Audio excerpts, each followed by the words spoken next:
The next legal case is the case of Morse versus Frederick. In 2002, the principal of the school suspended a student for holding up a pro-drug banner. The banner said, "Bong hits for Jesus."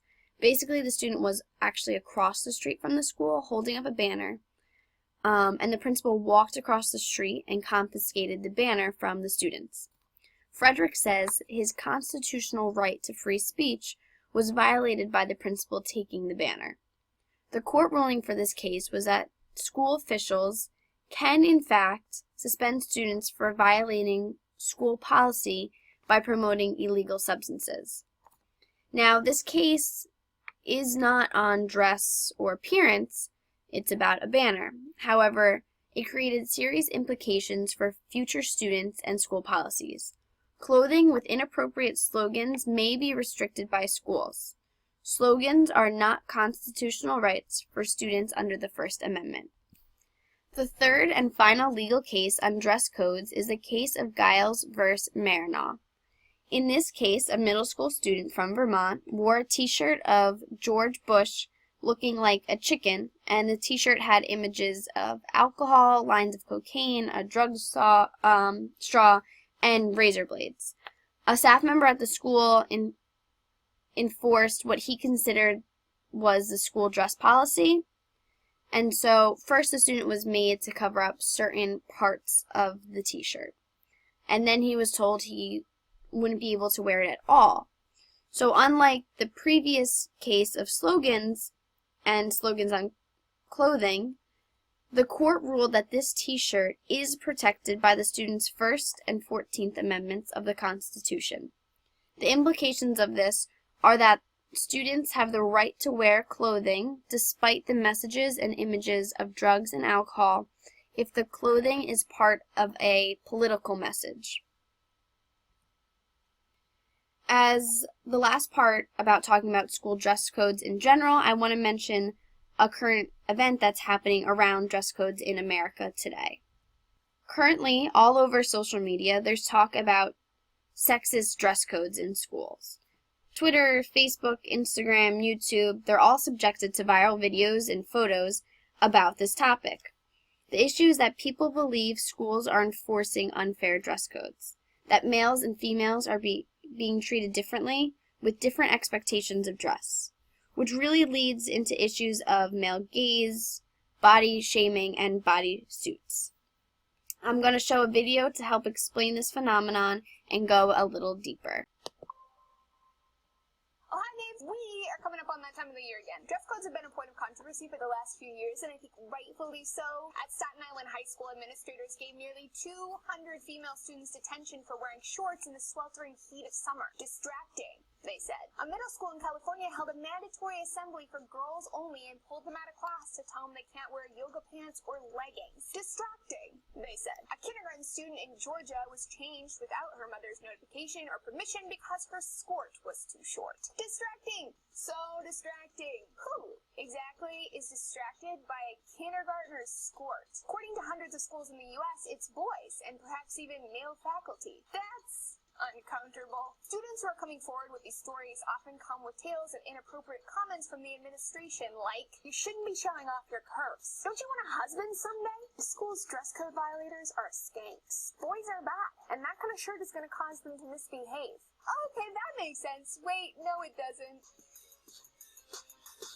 To be clear, the problem with this trend is not that there are guidelines for dress. We have guidelines for work and weddings and interviews and outdoor activities and schools. Guidelines themselves aren't the problem. The problem is when these codes target girls specifically because of the mentality that their bodies are sexual and therefore distracting. So here are 5 reasons why dress code double standards are kind of definitely sexist. Number 1, it tells girls, many of whom are children, that their bodies are inherently sexual. It tells her she's not entitled to human decency and respect if her skin is showing, which is slut-shaming, but it's also objectifying. It tells girls that their bodies are more sexual than boys. She's the object, He is the subject, the consumer. Girls come to see their bodies through the lens of uncontrollable male desire instead of her own wants and her own needs. This is a process called self-objectification, and it's been linked quadrillions of times by the APA to depression, mental health issues, and eating disorders. Number 2, it tells boys, many of whom are children, I might add, that girls' bodies are inherently sexual regardless of context. It teaches boys that it's acceptable to disrespect girls and misbehave if they can see her skin. Instead of teaching boys that they're responsible for their own actions, it teaches them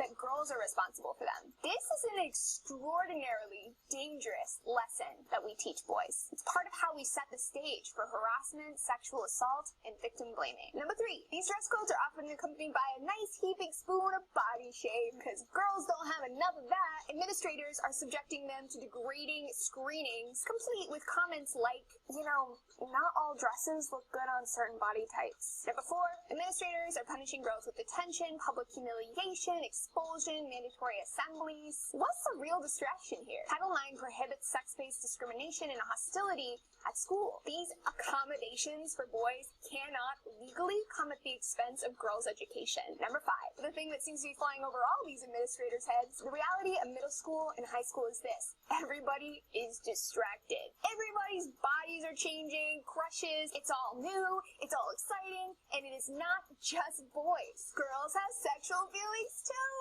I know, right? Mind-blowing. Why is it always girls that are the problem? So now I'm going to talk about school uniforms more specifically and the school policies surrounding uniforms and the rights students have. So some schools enforce school uniform policies. They think that it's easier to identify students, it eliminates gang dress altogether, it minimizes sexualization and attacks specifically on women.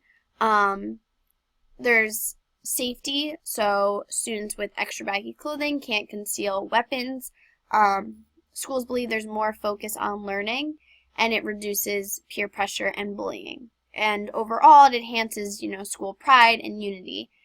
And increasingly, more and more schools are imposing school uniform policies.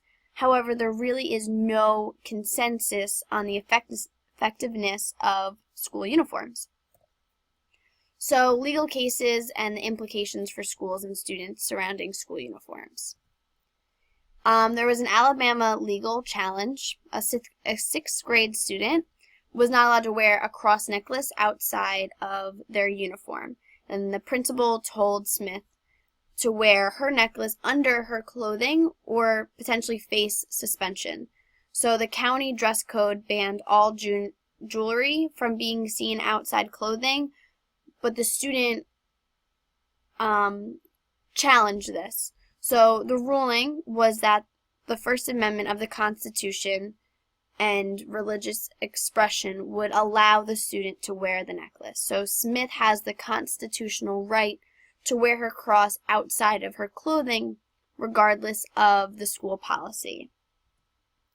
The next legal challenge was in New Mexico. A New Mexico school had a dress code that banned all items such as trench coats, knee-high boots, all black clothing, upside-down crosses, tattoos, and pentagrams. Parents protested against this dress code, saying that it was really a religious ban because some of those articles of clothing directly relate to some religions. So the school board ruled, and the policy was still existing. But then the American Civil Liberties Union came in and overturned the dress code. The implications for this are that there are any ban on religious symbols is unconstitutional, and there's a clear lack of sensitivity to the First Amendment rights of students when schools are creating these dress code policies. So, transgender students. My first thought was, what about these students? And do these students get to choose which uniform they wear? Because they're normally divided by either a girl's uniform or a boy's uniform, or does the school decide? And I found some current events. Public schools in Puerto Rico have recently allowed all students to choose which uniform they would like to wear, either the pants or the skirt. And the American Civil Liberties Union says that every student has the right to wear clothing that expresses their personal gender identity regardless of their assigned sex. So I thought this poster for transgender students wearing uniforms was really interesting. The first one says, "My school made me wear a dress, look like a girl, and hide who I am. I would have been a lot more active if I didn't have to wear a skirt. And everyone should be able to wear the uniform that makes them comfortable. No one should be made to feel uneasy, especially when they're in school." And I thought that was pretty powerful. So finally, some discussion questions about school uniforms and dress codes. How important is it for schools to have a dress code policy? And what are the implications for schools who don't have a clear policy in place?